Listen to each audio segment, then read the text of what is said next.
Industri sawit menjadi salah satu motor penggerak utama ekonomi Indonesia dengan penguasaan sekitar 62% dari produksi global. Namun di sisi yang lain, sawit juga dituduh sebagai biang utama deforestasi dan bencana alam. Bagaimana kita mencari solusi supaya ekonomi dan ekologis tetap mampu bekerja sama?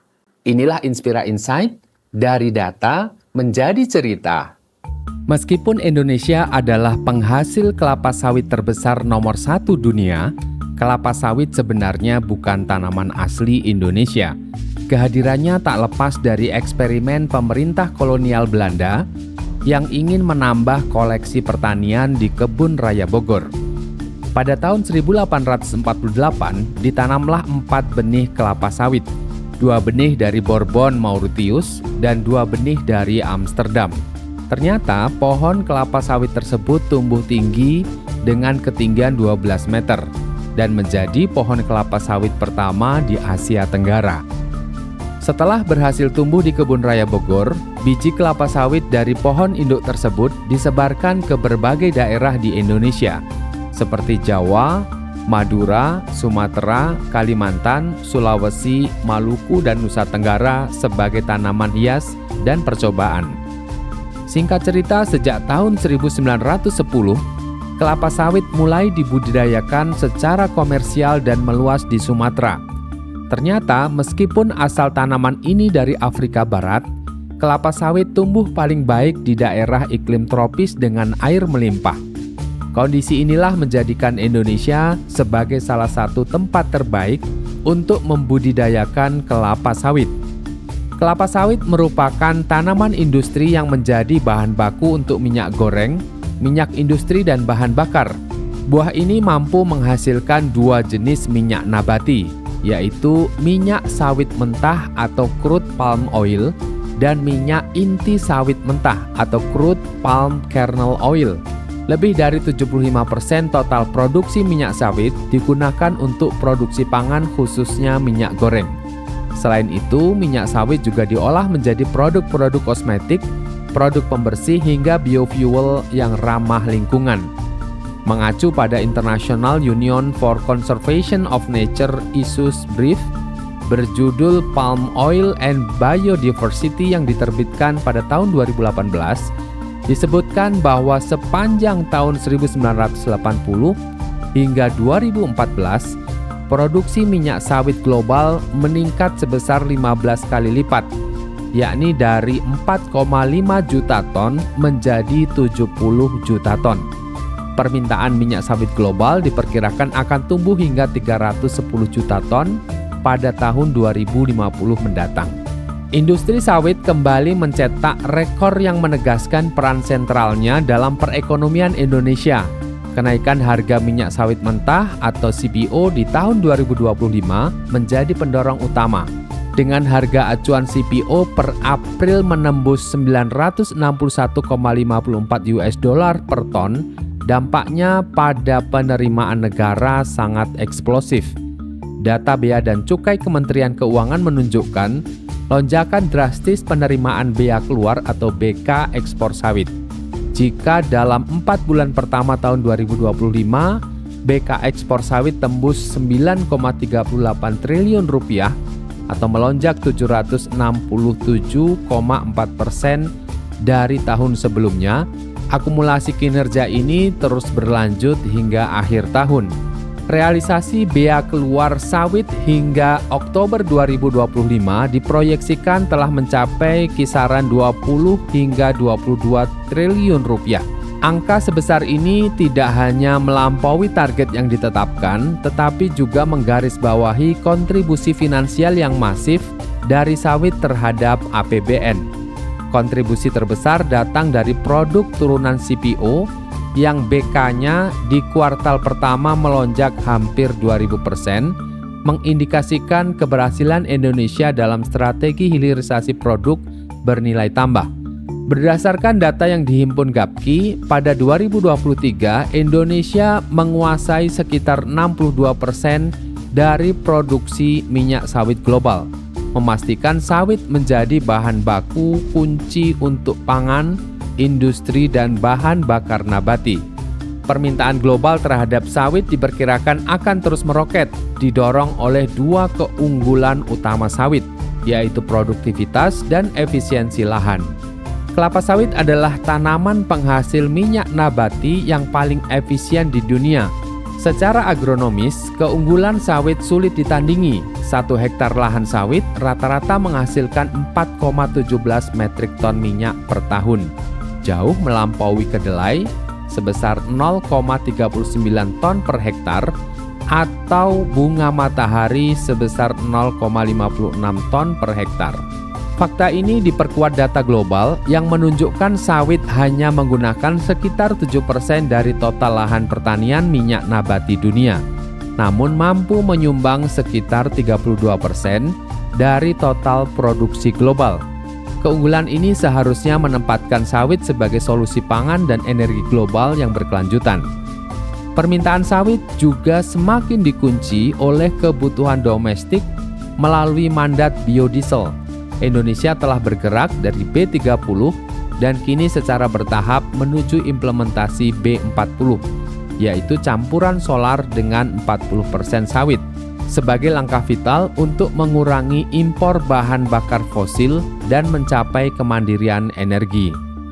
Namun, efisiensi sawit justru menciptakan kontradiksi di pasar global.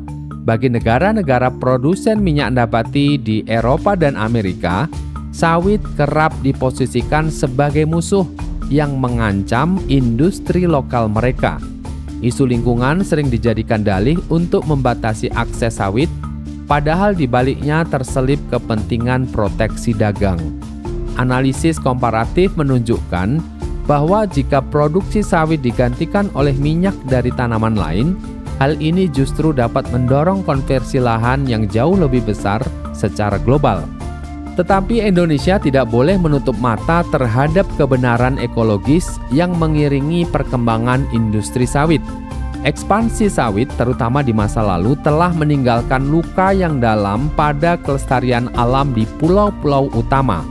Kisah deforestasi masif di Kalimantan dan Sumatera bukanlah isapan jempol. Antara tahun 2001 hingga 2024, Indonesia kehilangan sekitar 32 juta hektar hutan tropis. Dengan sebagian besar kerugian tersebut terkait langsung atau tidak langsung dengan ekspansi perkebunan sawit. Luas perkebunan kelapa sawit di Indonesia terus bertambah. Berdasarkan pemutakhiran peta tutupan kelapa sawit nasional oleh Badan Informasi dan Geospasial dan Kementerian Pertanian, total luas lahan sawit tercatat mencapai 17,3 juta hektar pada tahun 2024, hampir 1,5 kali luas Pulau Jawa. Konsentrasi terbesar berada di Provinsi Riau, Kalimantan Tengah, dan Sumatera Utara. Ekspansi di wilayah ini telah menyebabkan hilangnya habitat kritis seperti harimau Sumatera dan orangutan, serta risiko kebakaran hutan dan lahan atau karhutla, terutama di lahan gambut yang dikeringkan untuk perkebunan yang memicu bencana kabut asap tahunan. Pertumbuhan masif ini tidak lepas dari peran perkebunan besar swasta atau PBS yang menguasai mayoritas lahan. Industri ini didominasi oleh segelintir konglomerasi yang beroperasi intensif di Sumatera dan Kalimantan. Sebagai contoh, Grup Sinarmas atau GAR mengelola lebih dari 532.000 hektar. Diikuti oleh Salim Group melalui PT Indofood Agri Resources dan Astra Group melalui PT Astra Agro Lestari yang masing-masing mengelola lahan di atas 287.000 hektar. Pendekatan budidaya monokultur sawit juga menciptakan gurun hijau yang mengancam keanekaragaman hayati Indonesia. Ekspansi ini menyebabkan kerugian habitat kritis bagi spesies payung seperti orangutan Sumatera dan harimau Sumatera. Sebuah studi mengungkap bahwa populasi orangutan Kalimantan menurun hingga 100.000 individu antara tahun 1999 hingga 2015. Sebagian besarnya terkait konversi lahan sawit. Secara mikro, monokultur sawit mengurangi keanekaragaman biota tanah dan serangga penyerbuk hingga sekitar 50-80% dibandingkan hutan alami. Selain itu, pengembangan sawit di lahan gambut juga memicu masalah karbon. Ketika gambut dikeringkan, ia melepaskan CO2 secara masif, dan konversi ini diperkirakan berkontribusi hingga 4% dari total emisi gas rumah kaca global. Ancaman ekologis ini menuntut reformasi industri sawit yang mendesak. Konsentrasi kekuatan ini menuntut akuntabilitas tertinggi dan regulasi yang tegas. Keberpihakan harus diberikan pada kelestarian alam, karena pertumbuhan ekonomi yang mengorbankan fungsi ekologis adalah pertumbuhan yang rapuh dan tidak berkelanjutan.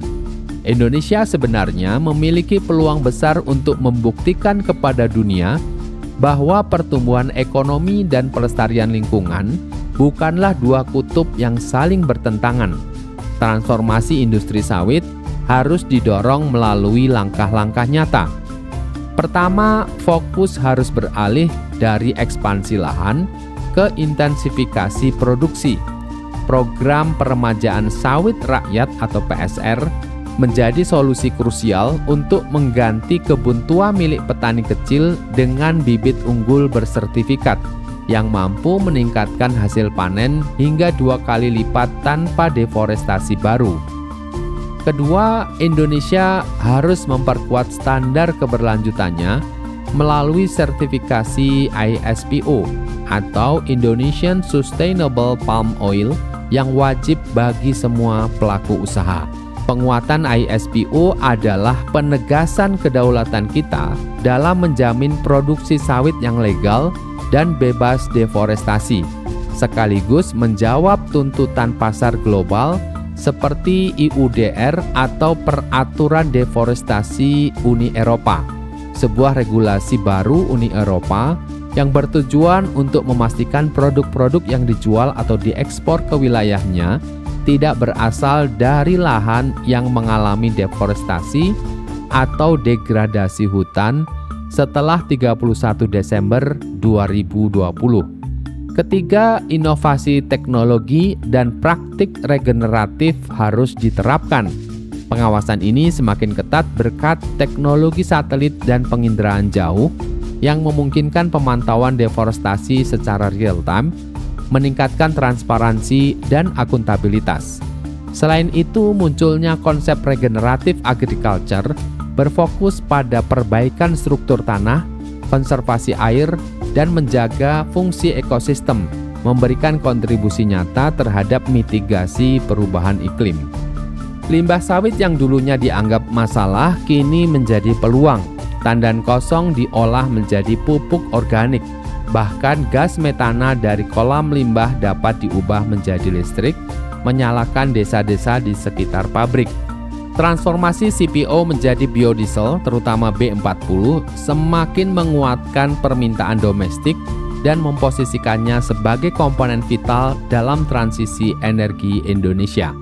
Lebih jauh lagi, melalui model pemantauan stok karbon, perkebunan sawit berpotensi terlibat dalam mekanisme karbon kredit atau perdagangan karbon, menciptakan insentif ekonomi dari praktek pengelolaan yang bertanggung jawab terhadap iklim.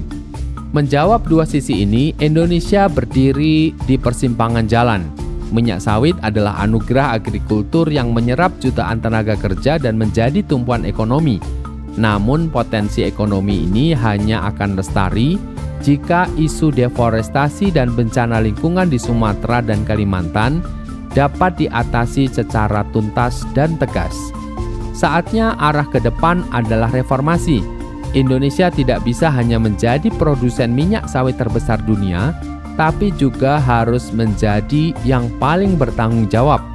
Inilah kesempatan kita mengubah narasi global dari tersangka deforestasi menjadi pemimpin inovasi agrikultur dunia.